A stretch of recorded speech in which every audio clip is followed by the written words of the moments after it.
Normandin Jean-Pierre, SCA du Parc, agriculteur sur la commune de Champniers, proche d'Angoulême. Nous sommes céréaliers avant tout sur une exploitation d'environ 300 hectares.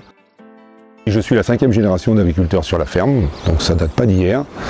L'exploitation, quand je suis arrivé, était à vocation laitière. Nous sommes restés laitiers pendant 25 ans à peu près.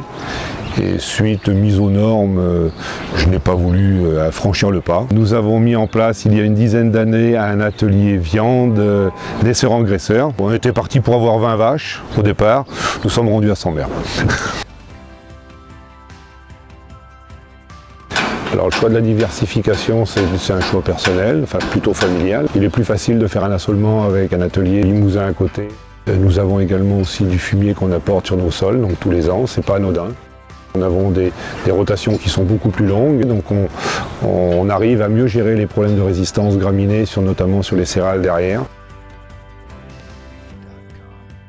La partie élevage est alimentée bien sûr avec les céréales produites à 80% sur l'exploitation, c'est-à-dire on fait de la ration sèche. Orge, blé, maïs sont aplatis tous les matins quotidiennement et donnés aux animaux. On achète également un peu de protéines, notamment du lin pour avoir un persillé de viande qui est extraordinaire et des oméga 3. On fait également de la luzerne, donc pour avoir de la protéine qui ne nous coûte pas trop cher. Les cours des céréales sont très fluctuants, donc pour arriver à faire des pronostics, c'est quand même très compliqué. Et j'oserais dire que mon blé en herbe, je ne peux pas le vendre. Si vous avez un problème de trésorerie, un veau peut être vendu. Vous vendez une vache, vous rentrez un peu d'argent. Votre blé, vous ne pouvez pas le vendre, il faut attendre une année. Et ça peut être très long.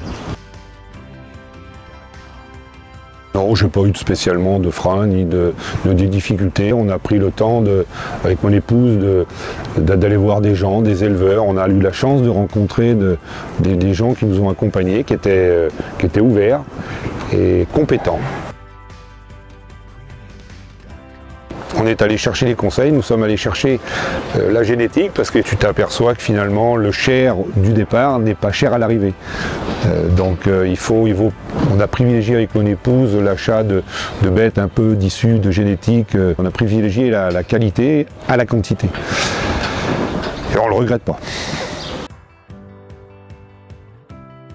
Nos générations, on nous a tous plus ou moins spécialisés. Avec le recul de 55 ans passés, je trouve qu'il ne faut surtout pas aller dans une monoculture. Il faut toujours avoir plusieurs cordes à son arc dans les métiers que nous faisons. Toujours être diversifié, jamais avoir tous ses œufs dans le même panier. C'est ce que mes parents, grands-parents m'ont toujours appris. Sur la commune de Champniers, pas une exploitation n'avait pas d'élevage. Je trouve que sur la périphérie d'Angoulême, avoir de l'élevage, c'est important. Voilà, c'est important. Il n'y en a plus, mais c'est important.